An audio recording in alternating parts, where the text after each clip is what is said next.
Hi, Paul. Let's talk about the CD Howe report that you had helped to co-author recently, which talks about housing affordability. Before we get into that, though, indulge us for a moment. You did serve as a member of the Bank of Canada's Governing Council the first time that Donald Trump was in office. Um, Give us a glimpse into how our central bank or central banks around the world may be coping with the threats of tariffs and trades coming out of the White House. Well, the first thing is to always notice in this type of situation, uncertainty is the big word.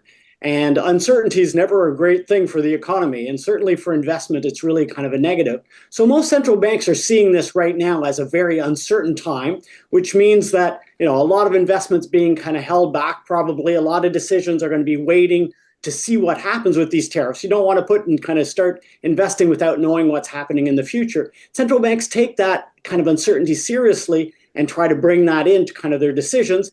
That's certainly going to slow demand. So anything on that side is kind of this aspect of saying need to kind of give more help to the economy at this time.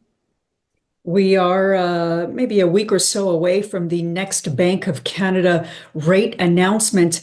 Something that the recent CD Howe report does talk about that path of interest rates, whether interest rates have gone up and how that correlates when it comes to mortgage debt. But where do you think rates go from here? How does the BOC tackle this?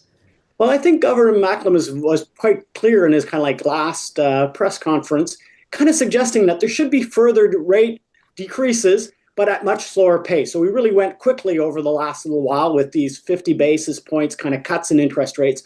Over time, we should see some more. My guess is we will get a cut next week, but we'll see how that happens.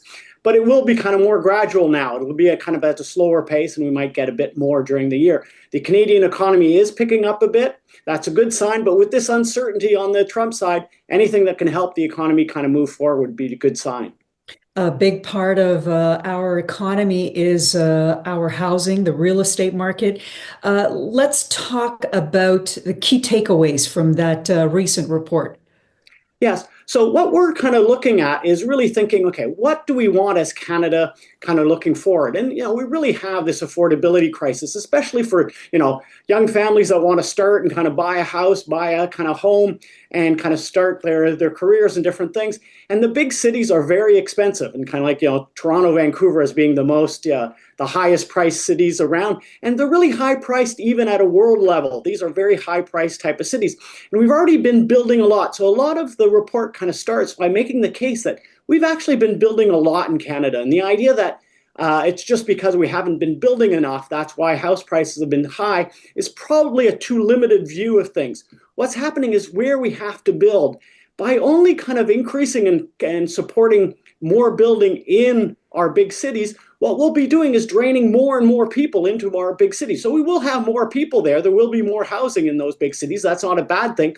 But probably it won't be at lower cost. So it'll stay very costly and we'll have a lot of people in dense urban areas. We're a big country. There's lots of room. What we have to do is really improve and kind of have more big cities in Canada. We're a bigger population than we were 20 or 30 years ago, and we need more big cities. But that doesn't happen easily. You have to encourage that type of aspect. And that's really what the report's about, is really a need to have a coordinated response to help build other big cities that will kind of offer those opportunities at lower cost to kind of have both good job opportunities and decent cost of housing.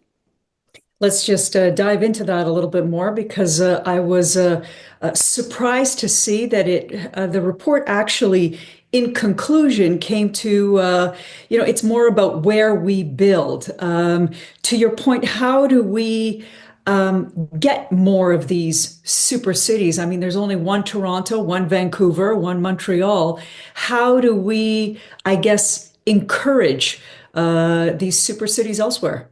Well, this is it. This is where you really need a coordinated approach. So the first thing is recognizing that that's something you want to do and something that we want to have as objectives as Canadians.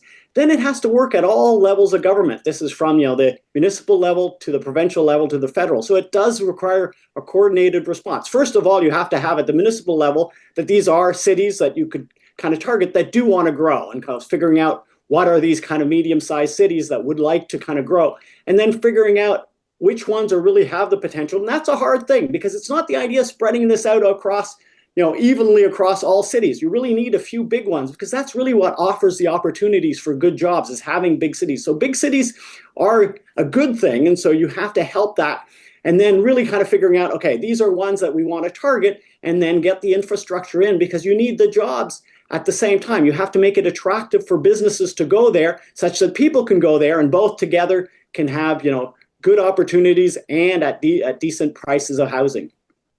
Paul, you mentioned this coordination of all levels of government. We have seen over the course of the past few years various measures, various incentives, whether it's from the federal government, whether it's, I guess, different levers coming from the central bank and even the provincial governments at all across the country incentivize whether it's a first-time home buyers plan or saving up for that first home. But what is your response to that? Has it been enough? What more would you like to see?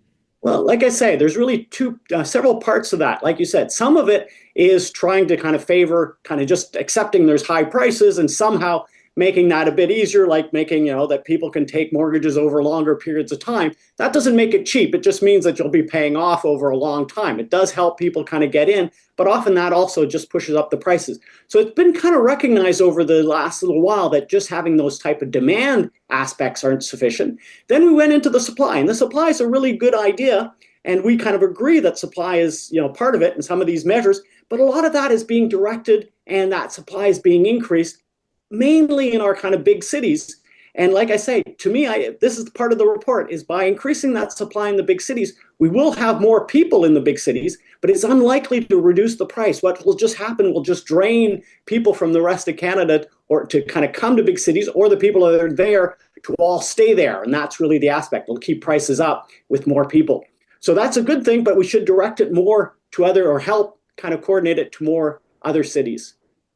When you take a look at cross-country comparisons, where does Canada fare on the world stage? We often talk about how our home prices have risen exponentially. What does that look like versus everybody else? See, that's exactly. So that, in this report, what we start is exactly kind of supporting that view. Canada is really the top almost in these measures of how housing has become less affordable. Now, it's true across a whole set of countries. And so as we kind of move different things, different countries have had this. We're not the only ones, but we're really the ones that kind of come out as kind of having this very, very high increase in the price of housing. While at the same time, on the supply side, we've done a reasonable job. We're not like, kind of the forerunners in everything on this, but we haven't done a particularly bad job. So it's exactly, this is the puzzle. We've actually done kind of reasonably well on building a lot of houses, but our house prices have gone up faster than others. And what we argue is exactly this part, that we've not been directing it at the right place. We have to spread it out and really help building in and creating new big cities that give those opportunities to compete with the current big cities. And that's the only aspect that you'll get the prices to come down.